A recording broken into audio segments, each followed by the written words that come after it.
Dr. Spire Kigundu eyali akulira eddwaliro lya Henry Besana yasangibwa afiiridde ku Dream Guest House e Kajansi ku luguudo lw'Entebbe. Okufa kwa Dr. Spire kwaleka ebibuuzo bingi kyokka mu kusabira omubiri gwe ku Ecclesia ya St. Joseph Catholic Church nga 23 omwezi oguwedde. Muganda we Dr. Julius Luyimbazi ku lwa famire yayogera ku bulamu bw'omugenzi obwasembayo n'atuuka n'okuggyako amasimu ge ekyali kitabangawo mu bulamu. Okutandika okumanya nti waliwo ekitali kyawe jjo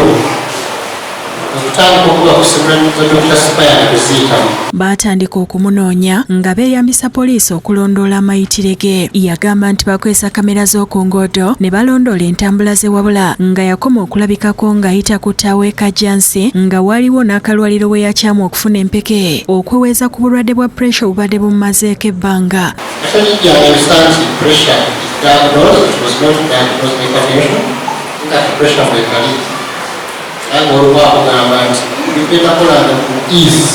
makes us suspect eddagala lye yagula ebyo erya aspirin iyinza okuba nga alina kyeyawulira.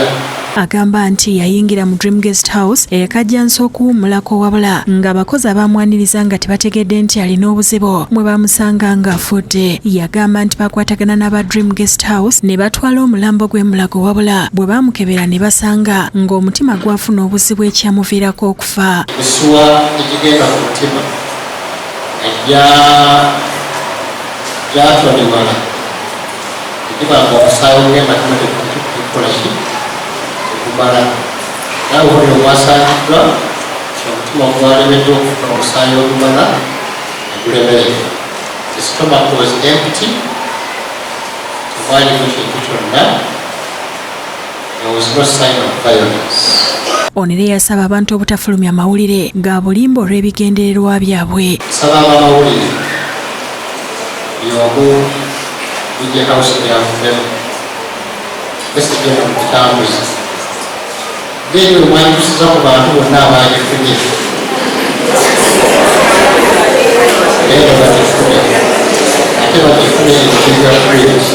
Kyokka omwogezi wa poliisi mu Kampala n'emirirwano Patrick Onyango olwaleero ategeezezza nga bwe baliko omukazi gwe bakutte nga ye Eve Mbabazi ayogerwako nti yalina omugenzi Dr. Spire abannyonnyole ku nfa ye. Mu kukola okunoonyereza waliwo omukyala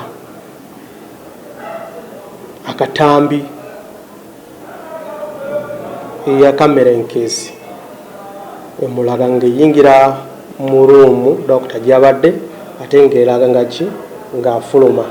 Kati ennaku zino bale tuli mu muyigo y'okunoonya omukyalo ono paka nga wiiki eno ku Mande twasobodde okumukwata wano mu Kampala ali naffe Kajansi naye tumaze okumuggyako statement kubanga twagala tunnyonnyole kiki ky'amanyi ku kufa kw'omugenzi kubanga ye yasembyeyo okubeera neki okubeera naye. Agamba nti omuwala ono yalabikira mu kamera za loogi eno ng'afuluma.